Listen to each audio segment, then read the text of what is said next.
Hola, buenos días. Buenos días. Buenos días, doctora. Muchas gracias por este contacto.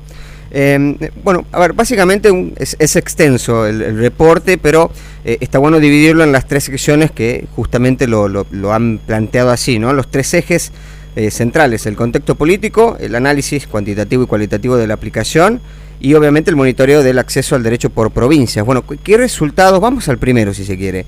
El contexto político, que habla también de las amenazas actuales. Bueno, ¿qué es lo que dice el reporte?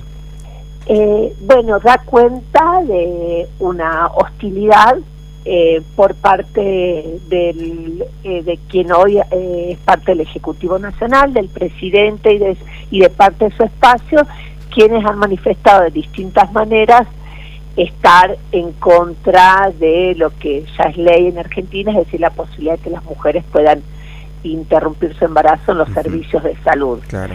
Esto todavía no se ha traducido en un proyecto legislativo.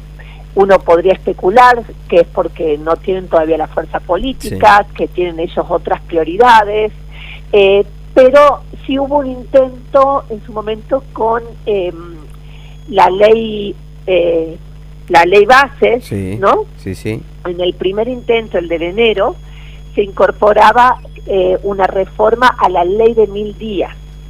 La ley de 1000 días, para que recordemos todos, sí, se sancionó junto con la ley de interrupción del embarazo. Exactamente. Que era para apoyar a aquellas mujeres que querían continuar sus embarazos, para justamente un apoyo en los primeros 1000 días. Esas ambas leyes en una muestra del Congreso de que estaba a favor de apoyar la decisión, claro, ¿no? Claro. O sea, de continuar el embarazo o de interrumpirlo.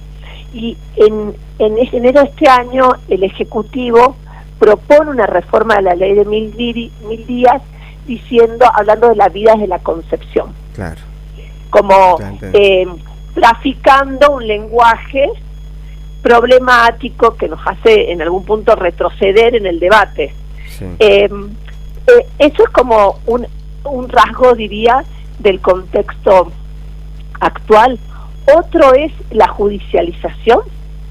Desde que se aprobó la ley de interrupción del embarazo en diciembre de 2020, aparecieron algunas causas judiciales en contra de la ley. Grupos que estaban en contra y fueron a los tribunales para pedir que se declare inconstitucional. Claro. 38 casos 38 hasta ahora. ¿Sí? ¿Cuántos han sido resueltos? Han sido resueltos hasta ahora 35, sí, a favor de la ley. Claro. Vamos a simplificar, claro, ¿no? De los otros casos, ahora se encuentran 2 en la Corte Suprema. Pero claro, digo, entonces, en términos de eso, los tribunales han resuelto, digamos, a favor, claro, de la ley. Doctora, me parece importante ese punto central, no solamente con esta ley, sino con todas las leyes que se debaten en el Congreso, porque, a ver, nos encontramos con un presidente que de un plumazo, con un decreto, borra un montón de leyes que se debatieron justamente en la Casa del Pueblo, podríamos decirle.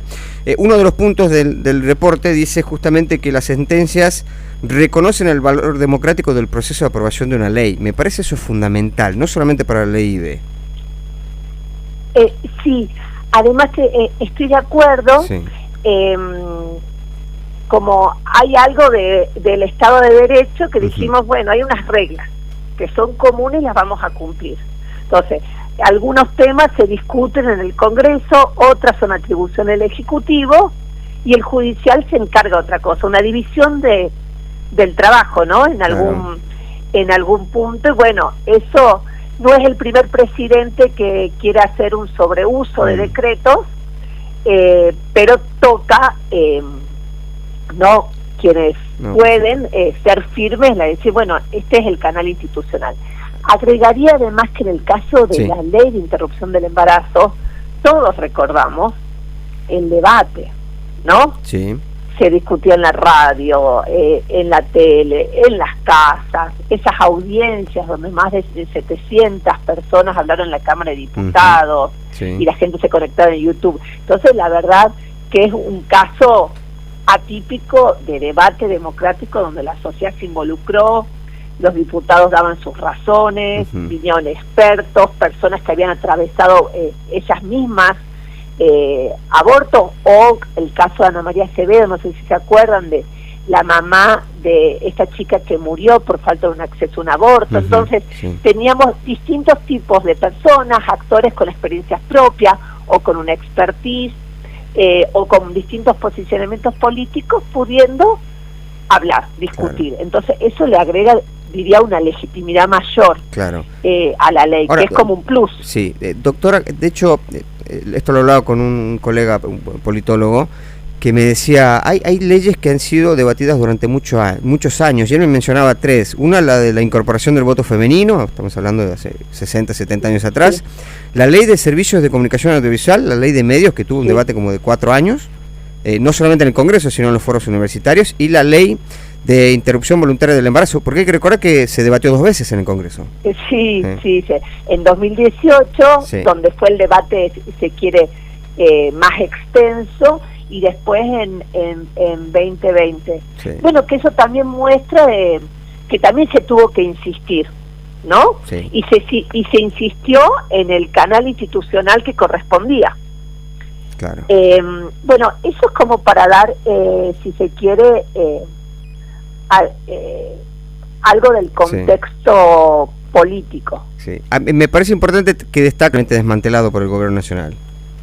Sí, el plan ENIA, quizás no, para no asumir que todos quienes nos están escuchando lo conocen, es el plan para el embarazo adolescente no intencional, para reducir el embarazo adolescente no querido, no intencional, que es un caso, nuevamente, atípico de política de Estado. ¿Por qué digo esto? Porque fue creado durante el... Los datos: 50% de reducción de embarazo adolescente, 57% la caída de la tasa de fecundidad de niñas entre 10 y 14 años en situaciones ligadas a abusos sexuales en entorno familiar. Me parece interesante, y que además contribuyó a la prevención de los abusos y la violencia sexual en infancia y adolescencia. Bueno, y el cuarto punto, lo que yo decía, lo fundó el macrismo, lo profundizó la gestión de Alberto Fernández, lo desmanteló el gobierno de Milei. Exacto, pero entonces era una política que tenía un amplio consenso, ¿no? Porque ¿qué es lo que muchas veces pasa? Lamentablemente, es que cada nuevo gobierno que asume quiere modificar la política de la anterior gestión. Eso no pasó con el Plan ENIA. El Plan ENIA construyó un consenso transpartidario. Por los resultados que vos estabas recién mencionando. La mitad de los embarazos en adolescentes. Y además, y los casos doctora, de niñas embarazadas por abusos sexuales. O sea, estamos hablando, ¿quién podría estar en contra de eso? Y creo que son razones ideológicas aparte, muy elementales para realizar esto, porque además hay algo de costo-efectividad. Porque se intentó explicar, y quiero mencionar algo, este acuerdo, este consenso lo volvimos a ver, porque cuando se desmanteló el Plan ENIA, cuando se echó a todas las personas que trabajaban en las provincias en el Plan ENIA, estoy hablando de gente que trabajaba en pequeñas ciudades, pueblos, justamente para lograr alcanzar estos casos de estas niñas, que muchas veces quedaban fuera de visión. Cuando hizo eso, diputados y diputadas del PRO, de Unión por la Patria, salieron a pedirle y a reclamarle al gobierno de Milei que no lo haga. Entonces, conjuntamente, esto fue nuevamente este legado del Plan ENIA, que es el consenso entre partidos que en otros temas se sacan los pelos. Doctora, aparte, en la eliminación del Plan ENIA, ¿no?, el dejar de financiarlo, hay una disonancia significativa allí. Porque, a ver, estás en contra de la interrupción voluntaria del embarazo, pero también estás en contra de prevenir el embarazo no deseado. Es contradictorio. Sí, está llevado por una lógica que no es una lógica estándar, sino que me imagino que es una lógica movida por algún tipo de odio, si no es difícil de entender.